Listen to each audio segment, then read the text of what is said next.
Functions of financial management. അതിൽ വരുന്നതാണ് financial decisions.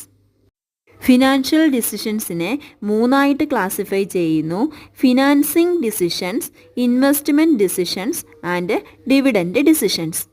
വാക്കുകൾ ശ്രദ്ധിക്കുക. ഫിനാൻഷ്യൽ ഡിസിഷനെയാണ് ക്ലാസിഫൈ ചെയ്യുന്നത്. ഏതൊക്കെയായിട്ടാണ്? ഫിനാൻസിങ് ഡിസിഷനായിട്ടും ഇൻവെസ്റ്റ്മെൻറ്റ് ഡിസിഷനായിട്ടും ഡിവിഡൻഡ് ഡിസിഷനായിട്ടും. ഫിനാൻഷ്യലും ഫിനാൻസിങ്ങും തമ്മിൽ മാറിപ്പോവാതിരിക്കുക. ഫിനാൻസിങ് ഡിസിഷനിൽ വരുന്ന 3 കാറ്റഗറിയാണ്: capital structure decision, leverage analysis and cost of capital. Investment ഡിസിഷൻസിൽ വരുന്നതാണ് capital budgeting and working capital management. Dividend ഡിസിഷൻസിൽ വരുന്നതാണ് dividend policy and retained earnings. ഇതിൽ വരുന്ന ആദ്യത്തെ കാറ്റഗറി നോക്കാം: ഫിനാൻസിങ് ഡിസിഷൻസ്. എന്താണ് financing decision? It refers to the decision regarding procurement of fund required for a firm. ഒരു ഫേമിന് ആവശ്യമായിട്ടുള്ള ഫണ്ടിനെ പ്രൊക്യൂർ ചെയ്യുന്നതുമായി ബന്ധപ്പെട്ടുള്ള ഡിസിഷനാണ് ഫിനാൻസിങ് ഡിസിഷൻ. എന്താണ്? ഏതൊക്കെ സോഴ്സിൽ നിന്നും ഫിനാൻസിനെ കളക്ട് ചെയ്യാം എന്ന് സെലക്ട് ചെയ്യുന്നതാണ് ഫിനാൻസിങ് ഡിസിഷൻ. ഇതിൽ എത്രത്തോളം ഡെറ്റ് ക്യാപിറ്റൽ വേണം, എത്രത്തോളം ഇക്വിറ്റി വേണം എന്ന പ്രപ്പോർഷൻ ഡിറ്റർമിൻ ചെയ്യുന്നതും ഈ സമയത്താണ്, ഫിനാൻസിങ് ഡിസിഷൻ്റെ സമയത്താണ്.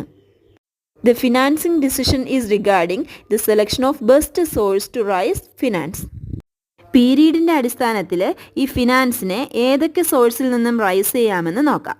ഒന്നാമത്തേത് long term funds, 2 medium term funds, 3 short term funds. എന്താണ് ലോങ് ടേം ഫണ്ട്സ്?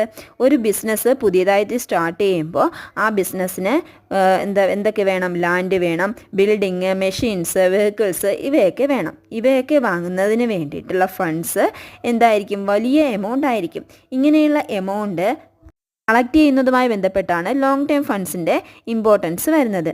അതായത് fund required for a period exceeding 5 years are considered as long term capital. അടുത്തത് മീഡിയം ടേം ഫണ്ട്സ്.